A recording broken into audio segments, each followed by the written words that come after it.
Assalamualaikum warahmatullahi wabarakatuh. Perkenalkan, saya Muhammad Arfiza Syahab.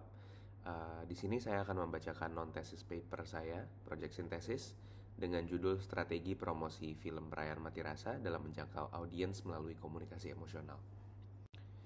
Di bab 1, saya menjelaskan latar belakang tentang konteks industri dan transformasi promosi. Dalam industri film Indonesia yang semakin kompetitif, promosi tidak lagi dipandang sebagai aktivitas pendukung semata, melainkan jembatan utama antara konteks film dan publik. Promosi kini memiliki posisi strategis dalam membentuk persepsi sosial terhadap film dan pesan film tersebut. Transformasi digital juga mengubah lanskap ini secara signifikan. Poster, trailer, wawancara media kini tidak cukup untuk menarik perhatian penonton. Platform digital dan media sosial telah menjadi arena utama di mana film berkompetisi untuk merebut atensi dan afeksi publik.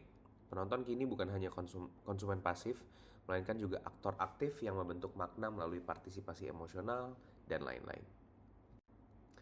Lalu di berikutnya, komunikasi emosional dan tren audiens masih dalam latar belakang juga. Dalam konteks komunikasi pemasaran modern, efektivitas promosi tidak hanya terletak pada seberapa informatif sebuah kampanye, tetapi seberapa jauh dia bisa menyentuh emosi audiensnya.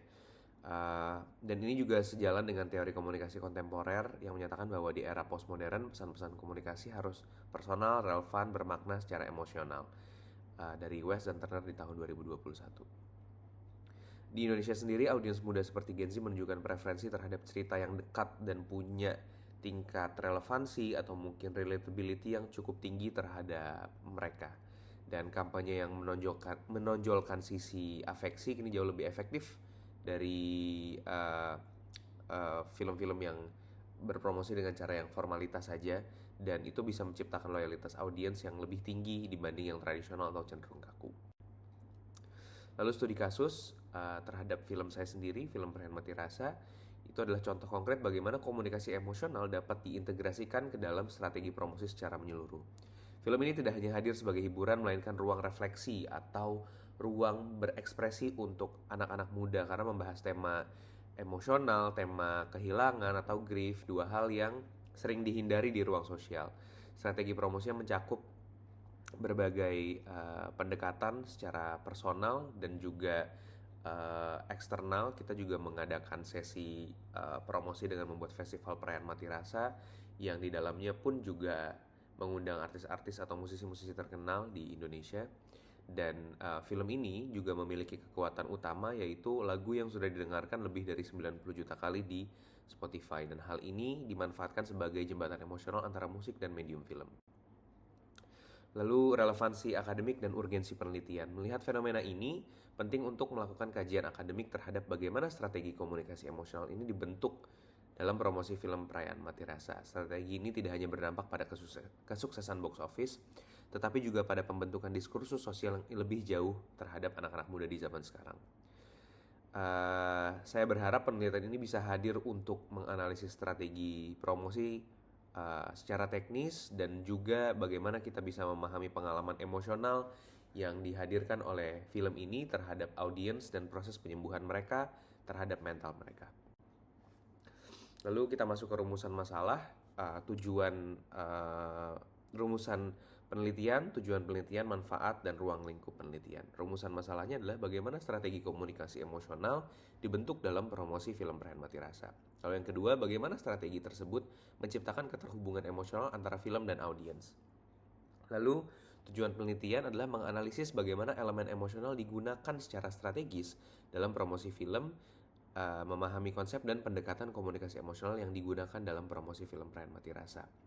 Lalu membedah strategi promosi, lalu menganalisis efektivitas promosi berbasis afeksi dalam meningkatkan daya tarik film. Lalu untuk manfaat ada dua, secara teoritis dan secara praktis. Secara teoritis memberikan kontribusi terhadap kajian komunikasi pemasaran, lalu memperluas pemahaman tentang bagaimana pesan emosional dapat dikonstruksi dan dimaknai oleh audiens. Lalu menjadi referensi teoritis dan metodologis dalam penelitian selanjutnya tentang komunikasi berbasis narasi, empati, dan psikologi audiens. Lalu secara praktis memberi acuan praktis bagi produser, marketer, dan kreator film Indonesia dalam menyusun strategi promosi yang berdampak secara emosional. Lalu relevan juga Untuk praktisi komunikasi publik di sektor lain, corporate, NGO, brand, event, atau apapun yang ingin menerapkan storytelling dengan pendekatan empatik. Lalu menunjukkan bagaimana promosi dapat berperan sebagai ruang aman kolektif untuk isu-isu sosial seperti trauma, kehilangan, dan kesehatan mental, dan lain-lain.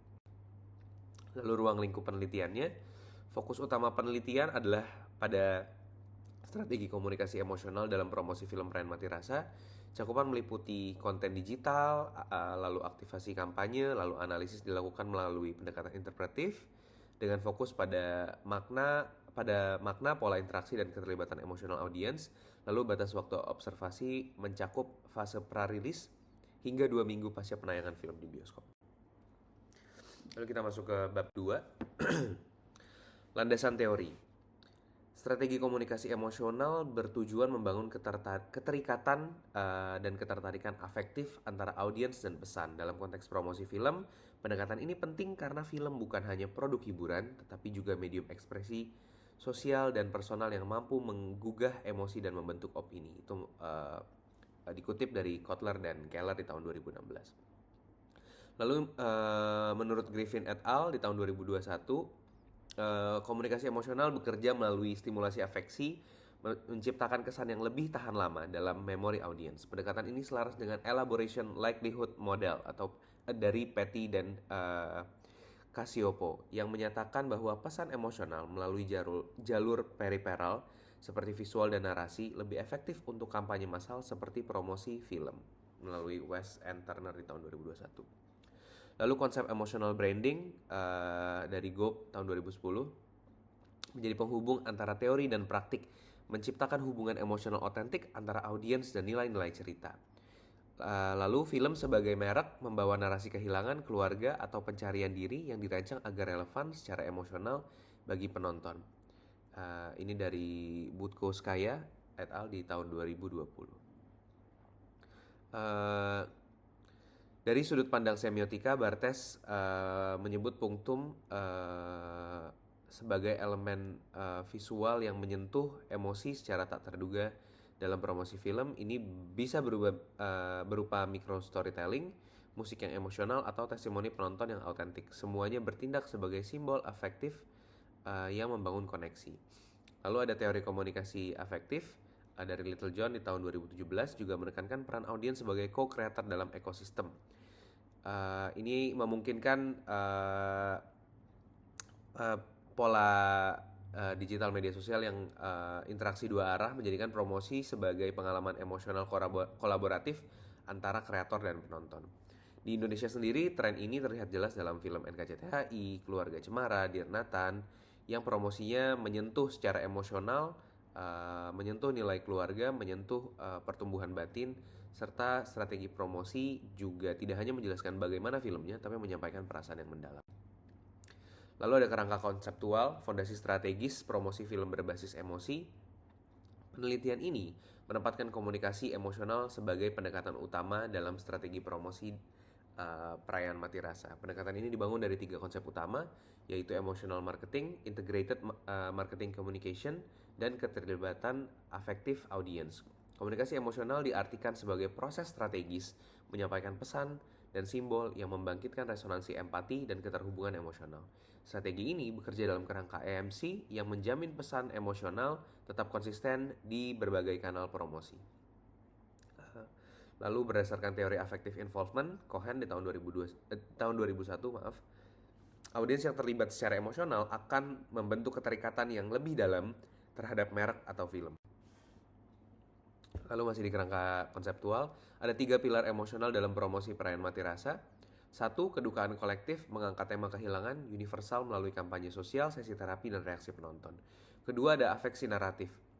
Narasi dari pengalaman pribadi kreator diolah menjadi konten promosi yang otentik dan menyentuh. 3. Partisipasi emosional audiens melibatkan penonton secara aktif melalui interaksi digital dan event seperti festival musik.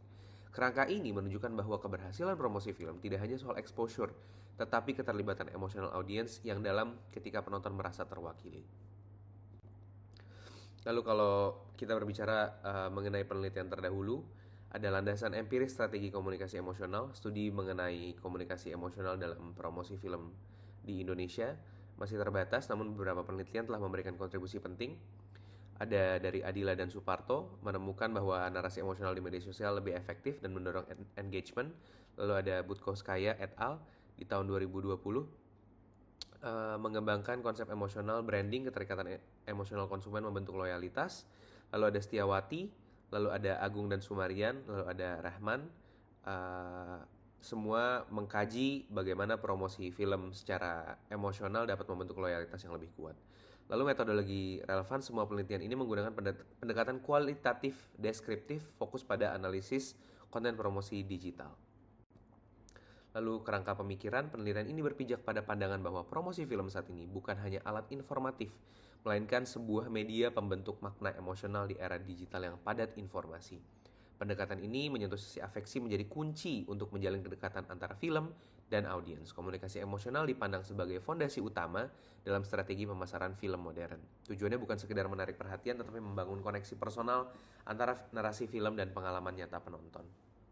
Kerangka pemikiran ini terbagi menjadi 3 pilar utama: produksi makna emosional oleh kreator, desain kampanye digital berbasis afeksi, dan respon publik sebagai cerminan keterlibatan emosional. Lalu ada metodologi.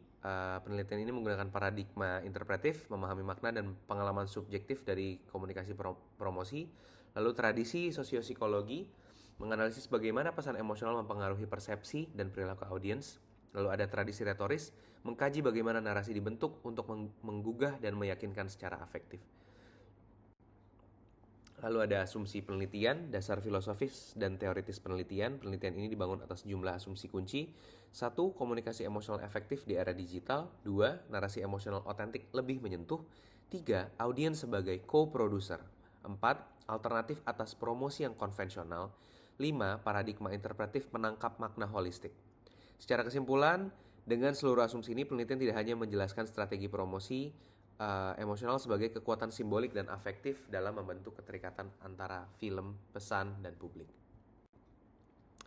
Lalu penutup, relevansi, implikasi, dan arah lanjutan penelitian. Penelitian ini menunjukkan bahwa strategi komunikasi emosional bukan hanya pendekatan kreatif, tapi juga pendekatan yang strategis yang mampu membawa koneksi yang dalam antara film dan audiens. Lalu ada beberapa implikasi, ada 2 implikasi, ada teoritis dan implikasi praktis. Komunikasi emosional dapat dipahami sebagai jembatan antara teks dan film dan pengalaman audiens. Lalu penelitian ini memperluas ruang lingkup studi komunikasi dalam menempatkan promosi sebagai praktik sosial dan afektif, bukan hanya sekedar teknis dan persuasif. Lalu ada implikasi praktis, menawarkan kerangka kerja strategis bagi pelaku industri untuk merancang promosi yang relevan secara emosional dan memberikan panduan bagi praktisi komunikasi di sektor lain. Lalu arah lanjutan penelitian, diperlukan studi lebih lanjut yang mengeksplorasi komunikasi emosional dalam genre film berbeda atau lintas budaya. Penelitian selanjutnya juga dapat menggunakan pendekatan etnografi digital dan analisis data media sosial dengan lebih komprehensif.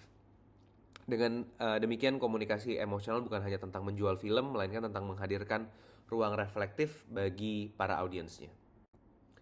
Dan ini adalah referensi saya atau daftar pustaka saya ketika saya mengerjakan bab 1 dan bab 2 dari non-tesis project sintesis saya.